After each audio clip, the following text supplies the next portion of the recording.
Hello, everyone, and welcome to another weekend update. We're going to go over the last week trades and performance and see where we're at right now.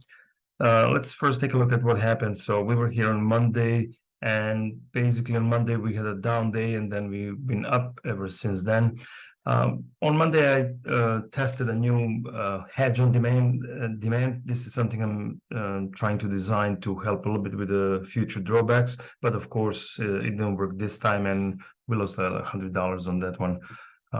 But that's normal. That's to be expected. Hedges are not a money maker. You generally lose money on hedges, and that's just part of the game. You prefer to lose a little bit money on them rather than actually have to use them and maybe lose potentially more money on your portfolio.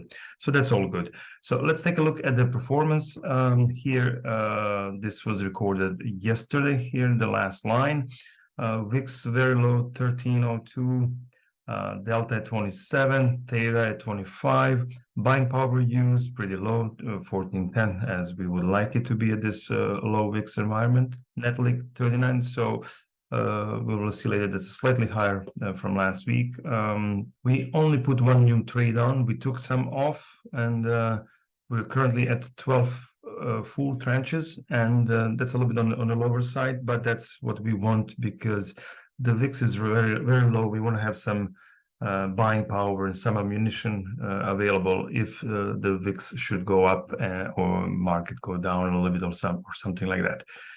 Let's take a look at the platform. A new thing that Thingsy did, which is very nice, they finally implemented the grouping that they used to have it on the web version, but now you can group your trades here. So each one of these here represents a full tranche. So would be 2 naked puts and then 1 put debit spread. The only problem, a little problem with that is that looks like all of the trades or all of the options have to be in the same ticker symbol. So basically when you trade futures and options, the options periodically change. Even though it's the same thing, it's a micro mini S&P MES, but they do change every so often. So you might end up having your naked put in the next expiration, which is the one right here, and then that's combined with these two.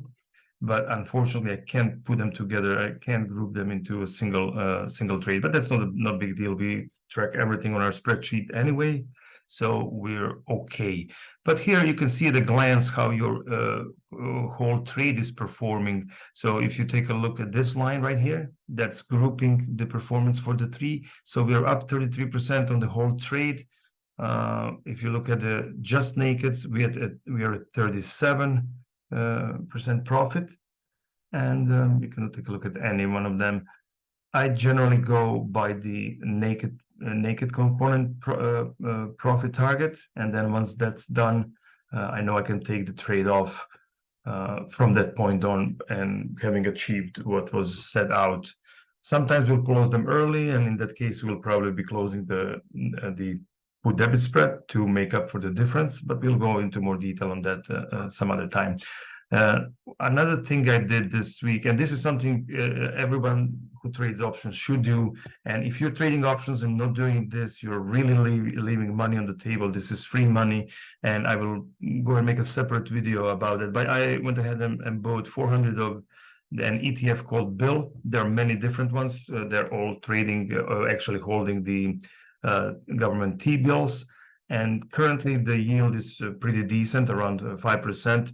And I will show you the one I have is right here. This one, it trades just like an ETF. Instead of going and buying individual T-bills and rolling them over and making it a little bit more complicated than it's necessary. Plus, Tastyworks is not really friendly with the T-bills. They charge you 25 euros for each trade opening and closing, so it might not work out. But there is no friction on this one. The bid-ask spreads are next to nothing, and they do all of the rollings. So this is 1 to 3 month T-bill.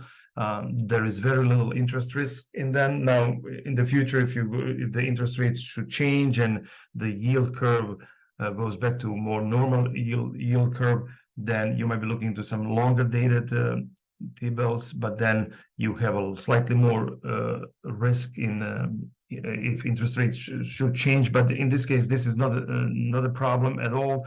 The expense ratio is pretty low. It's 0.135%, and I'm perfectly happy to pay that for the convenience that the ETF is giving me. And right now it's yielding just over 5%. So these 5% should nothing change.